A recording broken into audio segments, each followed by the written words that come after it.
బంగ్లాదేశ్ పరిణామాలు రోజురోజుకు దిగజారిపోతున్నాయి. అక్కడి అల్లరిమోకలు విధ్వంసాన్ని కొనసాగిస్తున్నాయి. తాజాగా మరోసారి మాజీ ప్రధాని షేక్ హసీనా ఆస్తులు, అవామీ లీగ్ నాయకుల ఇళ్లపై దాడులు, విధ్వంసం కొనసాగిస్తున్నారు. తాజాగా హసీనా తండ్రి ముజ్బిర్ రెహమాన్ నివాసానికి నిప్పుపెట్టారు. మరోవైపు యునెస్ నేతృత్వంలోని బంగ్లా సర్కార్ పాకిస్తాన్లో సంబంధాలను పెంచుకుంటోంది. ఆ దేశంలో ఐఎస్ఐ కార్యకలాపాలు పెరగడం ఆందోళన కలిగిస్తోంది. ఈ పరిణామాలను భారత్ నిశితంగా గమనిస్తోంది.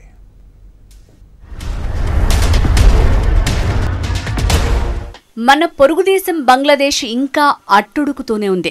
మరోసారి హింసాత్మక ఘటనలు చెలరేగాయి. మాజీ ప్రధాని షేక్ హసీనా సారథ్యంలోని అవామీ లీగ్ పార్టీ నేతల ఆస్తులపై ఆందోళనకారుల దాడులు, గృహ దహనాలు దేశవ్యాప్తంగా కొనసాగుతున్నాయి. బంగబంధు షేక్ ముజిబుర్ రెహమాన్ చారిత్రక నివాసంపై దాడి జరిగింది.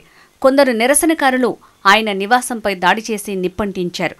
ఆ ఇంటిలోని సామాగ్రిని దోచుకుని తరలించుకుపోయారు.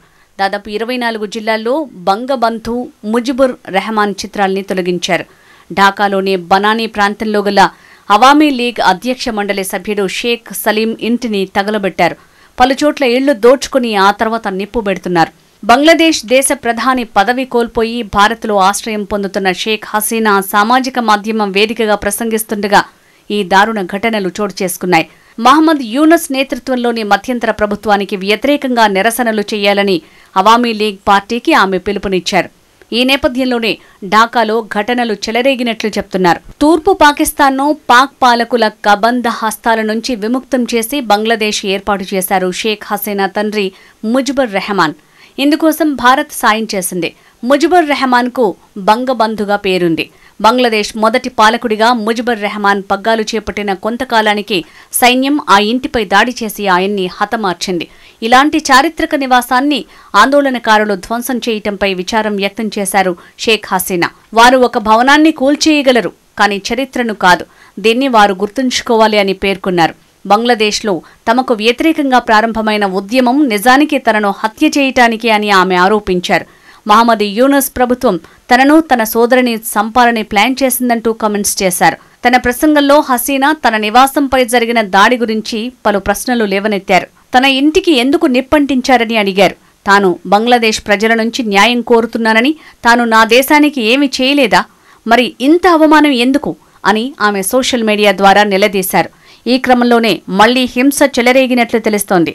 అయితే ఈ ఇల్లు అధికారవాదం, ఫాసిజానికి చిహ్నమని ఆందోళనకారుల వాదన. షేక్ హసీనా వ్యాఖ్యలను తీవ్రంగా పరిగణించింది బంగ్లాదేశ్ ప్రభుత్వం. ఈ నేపథ్యంలోనే ఢాకాలోని భారత తాత్కాలిక హైకమిషనర్ని పిలిపించి హసీనా ప్రకటనలపై తమ నిరసనను తెలియజేసింది. అక్కడి నుంచి ఆమె చేస్తున్న తప్పుడు ప్రకటనల్ని నిరోధించాలని భారత్ను రాతపూర్వకంగా అభ్యర్థించింది.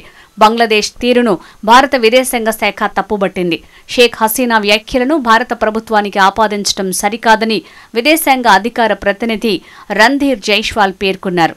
ఆ దేశ హైకమిషనర్తో జరిపిన చర్చల్లో ఈ విషయాన్ని స్పష్టం చేస్తామన్నారు. బంగ్లాదేశ్తో సానుకూల, పరస్పర ప్రయోజనకరమైన సంబంధాలను భారత్ కోరుకుంటోంది. ఈ విషయాన్ని ఇటీవల ఉన్నత స్థాయి సమావేశాల్లో పలుమార్లు పునరుద్ఘాటించాం. అయితే ఆ దేశంలోని అంతర్గత పాలనా సమస్యలను గురించి అక్కడి అధికారులు చేసే ప్రకటనలు భారత్ను ప్రతికూలంగా చిత్రీకరించేలా ఉండటం గమనార్హం. బంగ్లా మాజీ ప్రధాని షేక్ హసీనా వ్యాఖ్యలు ఆమె వ్యక్తిగతమైనవి. ఇందులో భారత్ ఎలాంటి పాత్ర పోషించదు.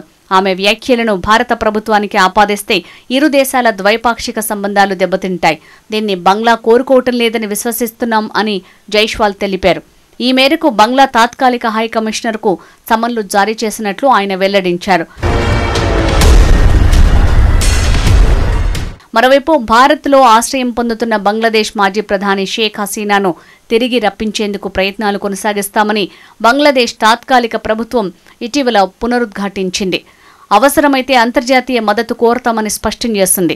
రిజర్వేషన్ల వ్యతిరేక నిరసనల్లో పెద్ద ఎత్తున హింస చెలరేగిన నేపథ్యంలో గతేడాది ఆగస్టులో హసీనా దేశం విడిచి పారిపోయిన సంగతి తెలిసిందే.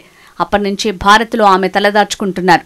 ఈ క్రమంలో బంగ్లాదేశ్కు చెందిన అంతర్జాతీయ క్రైమ్ ట్రైబ్యునల్ గతంలో అరెస్టు వారెంట్ జారీ చేసింది. ఆమెతో పాటు పలువురు మాజీ కేబినెట్ మంత్రులు, సలహాదారులు, మిలిటరీ అధికారులపైన అరెస్టు వారెంట్లు జారీ అయ్యాయి. మరోవైపు దౌత్య మార్గంలోనూ బంగ్లాదేశ్ భారత్తో చర్చలు నడిపింది. హసీనాను అప్పగించాలని లేఖ రాసింది. షేక్ హసీనాను అప్పగించాలని భారత్కు లేఖ రాశామని ఆ దేశ అధికారులు తెలిపారు. బంగ్లాదేశ్లో మహమ్మద్ యూనస్ నేతృత్వంలో తాత్కాలిక ప్రభుత్వం ఏర్పాటైన తర్వాత భారత్తో సంబంధాలు బలహీనపడ్డాయి. ఆ దేశంలోని మైనారిటీలైన హిందువులపై జరుగుతున్న దాడుల్ని భారత్ తీవ్రంగా ఖండిస్తోంది. మాజీ ప్రధాని షేక్ హసీనా పదవి కోల్పోయిన తర్వాత తాత్కాలిక సారథి యూనస్ నేతృత్వంలోని బంగ్లాదేశ్ విదేశాంగ విధానంలో మార్పు స్పష్టంగా కనిపిస్తోంది. ఆ దేశంలోని హిందువులు మైనారిటీలపై దాడి నేపథ్యంలో భారత్ బంగ్లా సంబంధాలు దెబ్బతిన్నాయి. ఈ క్రమంలో పాకిస్తాన్కు బంగ్లా దగ్గరవుతోంది. యూనస్ ప్రభుత్వం పాక్ అనుకూల నిర్ణయాలు తీసుకుంటోంది. ఆ దేశంతో వాణిజ్య ఆర్థిక సంబంధాలను బలోపేతం చేసుకునేందుకు వీసా ప్రక్రియను సులభతరం చేసింది. 180 మిలియన్ల జనాభా ఉన్న బంగ్లాదేశ్ పాకిస్తాన్కు ముఖ్యమైన వాణిజ్య మార్కెట్గా మారనుంది. ఈ క్రమంలోనే రెండు దేశాల మధ్య వాణిజ్య సంబంధాలు బలోపేతమవుతున్నాయి. దానిలో భాగంగానే 53 ఏళ్లలో తొలిసారి గత నెల పాక్ నుంచి నేరుగా బంగ్లాకు కార్గో షిప్ సరుకు రవాణా నౌకలు చేరుకున్నాయి. హసీనా ప్రభుత్వం ఉన్నప్పుడు పాకిస్తాన్ నుంచి వచ్చే కార్గోను తనిఖీ చేయాలనే నిబంధన ఉండేది. ప్రస్తుత ప్రభుత్వం దాన్ని తొలగించింది. దాంతో కార్గో తరలింపు పాక్ నౌకలకు సులభం కానుంది. అయితే సరుకు రవాణా ముసుగులో ఈశాన్య రాష్ట్రాల్లోని వేర్పాటు గ్రూపులకు ఆయుధాలు అందొచ్చని భారత్ ఆందోళన వ్యక్తం చేస్తోంది.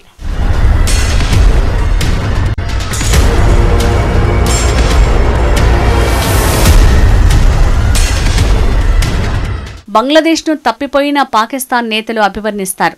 బంగ్లాదేశ్లో షేక్ హసీనా స్థానంలో అధికార పగ్గాలు చేపట్టిన తాత్కాలిక ప్రభుత్వం క్రమంగా పాకిస్తాన్ పంచన చేరుతోంది.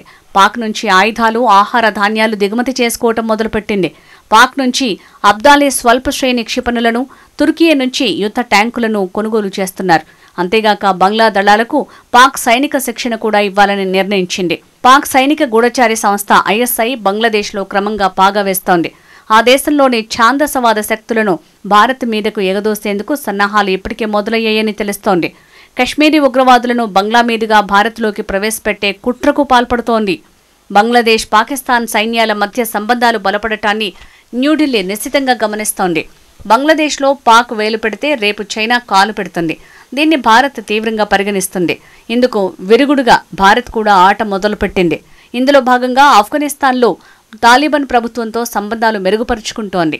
కొన్ని వారాల క్రితం పాకిస్తాన్ సైన్యం ఆఫ్ఘనిస్తాన్ మీద దాడి చేసినప్పుడు భారత్ ఖండించింది.